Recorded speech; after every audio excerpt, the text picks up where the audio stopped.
Welcome to SolidCAM Professor. I'm Sydney, your SolidCAM Professor, with one of many videos available to you 24 hours a day, 7 days a week. In this recording, we'll demonstrate the use of iMachining 2D on this machine part. Now, before we go into the actual operations, let's first take a look at our CAM part settings. If I were to open this up, you can see that we have our machine database set up down here, as well as the material that we'll be working on and the default machining level. Now, if we go into our first operation, we've just done a simple face milling operation to clear off the excess material on top of this part. In our next operation, we've actually started with our iMachining operation. If we were to open up the operation, we can take a look and see that our geometry at this point is this area inside over here. The end mill that we'll be using will be a 12 millimeter end mill that has 6 flutes and a cutting length of 24 millimeters. If we go down to our levels, you can see that our level will be up until this floor over here, which is at 16 millimeters. Now, if we go down to our technology wizard, you can see that we'll be working on machine level 6. And since we have enough cutting length on our flutes to go down all the way, we'll be doing this in one step. Now, if we go down to our technology, you can see that we'll be leaving a wall offset of 0.24 millimeters. If we take a look now at our simulation, you'll note that our tool pass will start from the outside, since this is a semi-open pocket from this side over here, and we'll be working in a tricordial step over until it gets to the very end of that wall as shown over here. Now, in our next operation, we'll be doing the exact same thing we did in the previous operation, except we'll be working in this area over here. Quickly looking at our next operation, you can see we have our geometry as shown over here.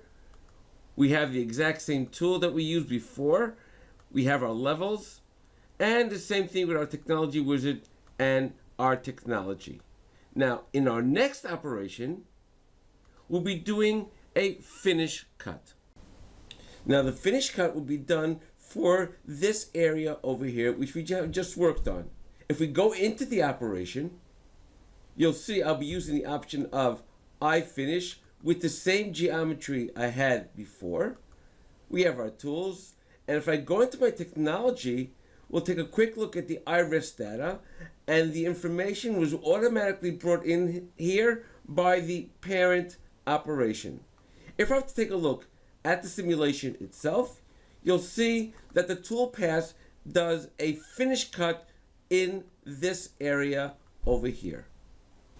Now, in our next operation, we'll also be doing a finish cut, this time working on this area where the first roughing operation was done. If we take a look at the tool pass, you'll see that we'll be working exactly in that area.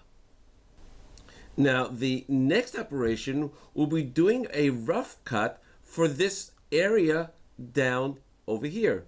If we were to go into that operation itself, you can see that our geometry is marked as this whole area where these two edges are marked as open edges. Our tool will be the exact same end mill that we used the last time, and our levels will be from our upper level over here, and our lower level will be up until that floor. If we go into our technology wizard, again, we'll be working on machining level 6, and our technology is exactly the way it was before. If we take a quick look at the simulation itself, you'll see that the tool works exactly in that area using the tricordial cut to go in from this open end and out the other open end. Now, our next operation will be just a finish cut for the previous operation, as we can see over here, doing the finish cut on that area.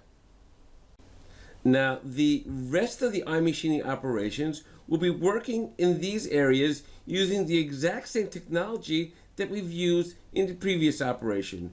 For example, this one will be doing a rough cut in this area over here, as well as this side over here with the open pocket. The next one will be doing a finish cut on those exact same areas, whereas this one will be doing a rough cut on these bottom pockets over there with its respective finish cut. And the next one will be doing also a spiral cut inside those pockets over here. You can see the actual morph spiral to work in those areas over here, as well as doing its respective finish cut. Now, the rest of the operations, we have the drilling operations for these areas over here, as well as milling out the counterbore pockets. And we also have chamfering operations for the rest of the part. If we take a look at the simulation for the entire part, and we'll use Solid Verify to take a look at the simulation, we can see the iMachining starting off in these areas over here, just as we saw before, with these two pockets, doing the rough cut, and then doing a finish cut in that area, as well as now doing the rough cut in this area, going down to its next area down over here, as well as on the other side. Same thing with this area over here, and doing its finish cut when it finishes this area over here. Now going down into this pocket until it gets to the very bottom. And again, it will do the finish cut as needed for those pockets, and also mill out these holes, as well as put a chamfer cut on the entire part. For more videos on SolidCAM Professor, please go to our website, www.solidcam.com, and look for our Professor tab. Take care and have a nice day.